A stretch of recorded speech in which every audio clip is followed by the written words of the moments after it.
This is Bob Oliphant from the Westford Historical Society and Museum, bringing you episode 45 of season 4 of the Westford Wardsman podcast. The Westford Wardsman newspaper was part of Turner's Public Spirit, a weekly newspaper in Ayer a century ago. In this episode, we'll be reading the Wardsman for the week ending Saturday, November 11th, 1911, and I'll elaborate on what was happening in Westford that week. The week starts with the Westford Center section.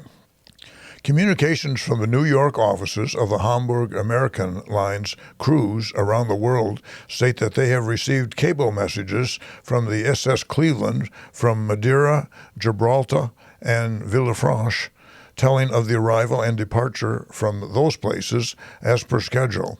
All well on board and the trip moving delightful. This will interest the many friends of Mrs. Elizabeth Whitney and Mr. and Mrs. Walter Wright, who are passengers on this cruise. Mrs. Will R. Carver and baby daughter, who have been spending the summer and fall in Westford, returned to their home in Somerville the 1st of November. Miss Miranda Luce's longtime friend, Mrs. Stockdale of Mansfield, has been spending several days with her this week.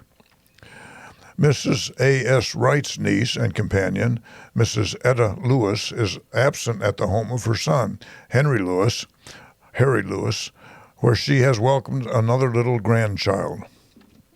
Mrs. Wiley M. Wright has been entertaining her father, Cyrus Hosmer of Wakefield, this week. Cyrus Hosmer had lived in Westford and was one of the original 7 trustees when the Methodist Episcopal Church at Granville was formed in 1869. Miss Sarah Loker, after presiding at the Tadmont Club Tuesday afternoon, went the next morning for the remainder of the week to visit a friend in Keene, New Hampshire.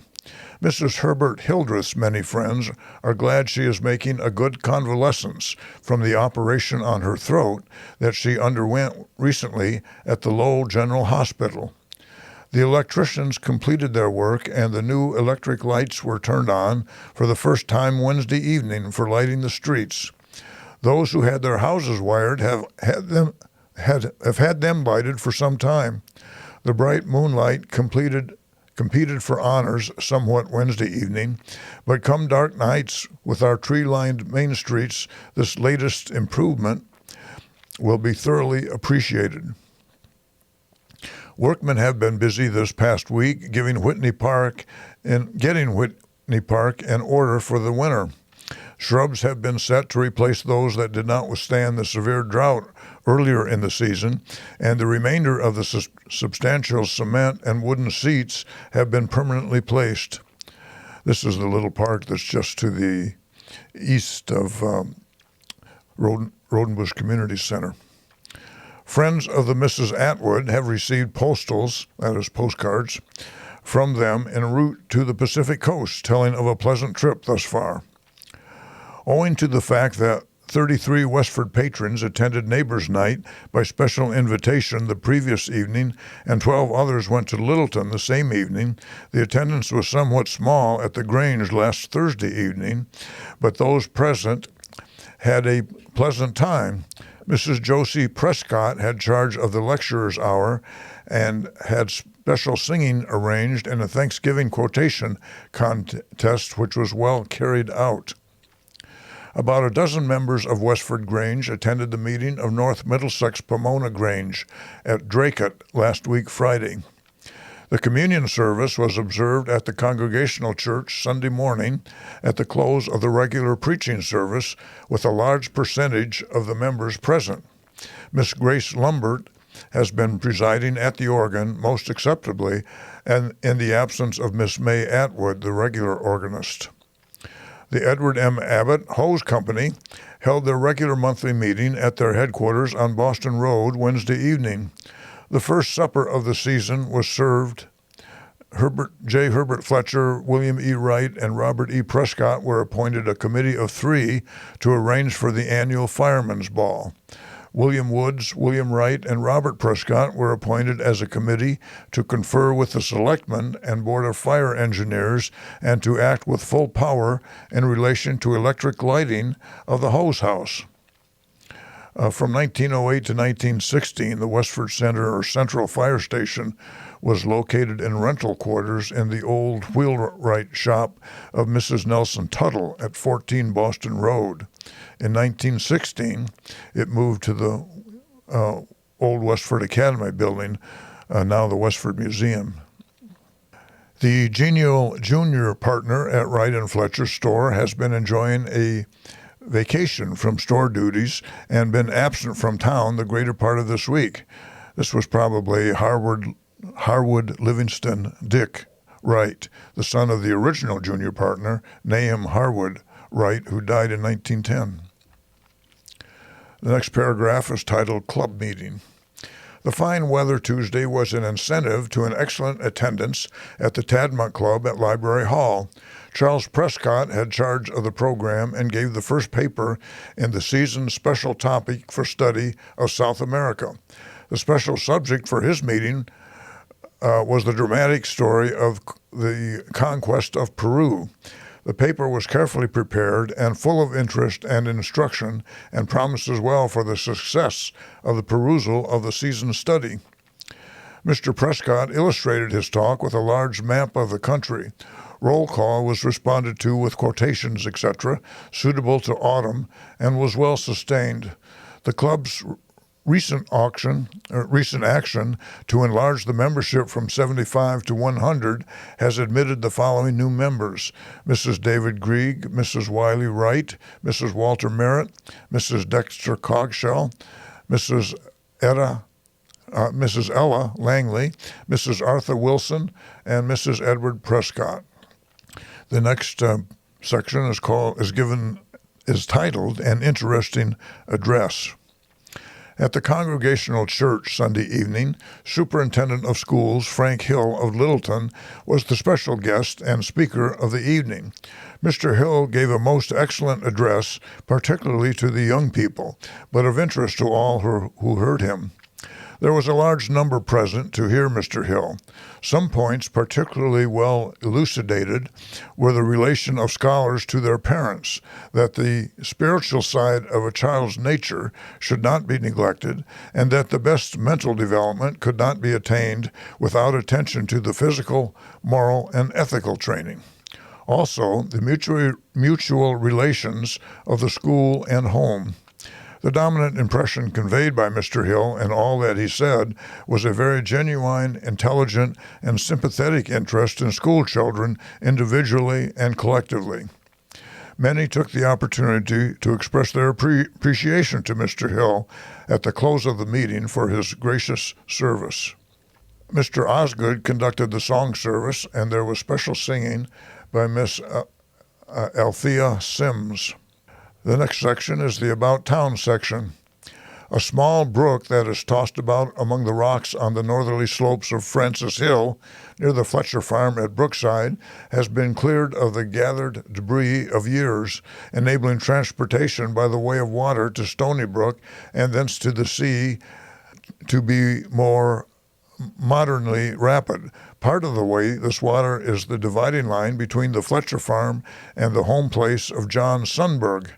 A new farmer's wire fence is being erected on the line, leaving the brook on the Fletcher farm. Augustus Fletcher Whidden is in charge of improvements.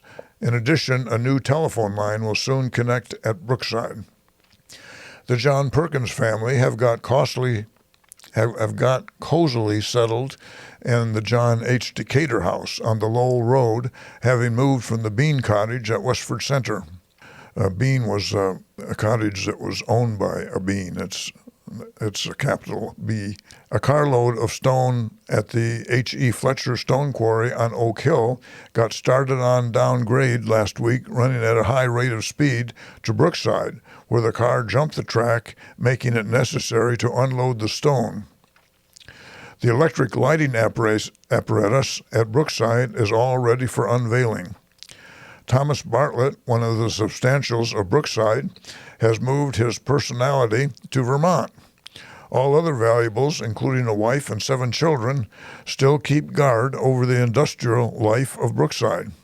C.R.P. Decatur is ill at his home on the Lowell Road, being confined to the house. He lived at the Pelatiah Fletcher House, 54 Lowell Road. Heart trouble and rheumatism of long standing are the chief contestants for control, and Dr. Wells is the referee. J. Willard Fletcher is lowering his well on the Plain Road near Westford Station. J. H. Crockett of North Chelmsford is the detective who is in search of the missing water with steam drill accompaniment. Next, we have a letter to the editor. So saith the election returns, and the defeated candidate is not sitting among the mourners, and several causes were contributory. This was written by Samuel L. Taylor, author of the About Town section of the Wardsman, and this letter to the editor was about his narrow defeat as a representative to the state legislature, but he would win the seat at the 1912 election. He was defeated by Edward Fisher, the incumbent, also a Westford man and lawyer. A strong man and a good record on nonpartisan lines. Carlisle sulked, action fell into a vinegar vat, and Westford whipped in on the Ellis Milk Bill and other bygone grievances, and where the defeated candidate was not involved, a clear case of, quote, we can't get at the right party for the redress, we will get at their pet candidate, end quote. Much obliged, gentlemen. You have had the opportunity of, quote, gnashing your teeth, end quote, without the compensation of having dealt any punishment whatever to the defeated candidate. In contrast to the correct picture of the above towns was the increase of loyalty from last year, and unexpected in its fullness, in the towns of Ayer, Chelmsford, and Littleton, who clung to the rigging and encouragingly shouted, quote, go it, old boy, and see if you can't land it, end quote. You have voted me into the thankful and appreciative realm, and I ought to say a word more appreciative than bare thanks, but until I can dig up some more expressive word, it will have to stand at that. The defeat carries with it the best goodwill towards all who voted for him and to those who voted against him, and has no vials of wrath stored up for future use, but is one of the happy men in the 11th district, both in the result in the district and in that larger happiness in the thought that still remaineth, the inheritance of congenial home and rural life with its far-reaching influence and rewards. The next section is the Forge Village section. Miss Rachel Cherry entertained about 23 young guests at her home on Halloween. A most enjoyable evening was spent with the usual appropriate games. Many of the young people were dressed as ghosts. The merry party broke up at midnight, each receiving a souvenir of the occasion. The electric lights, which have recently been placed in position in the different streets, were turned on for the first time on Wednesday evening and will certainly be appreciated, not only by the village people, but also by non-residents as well, who may have occasion to traverse the village.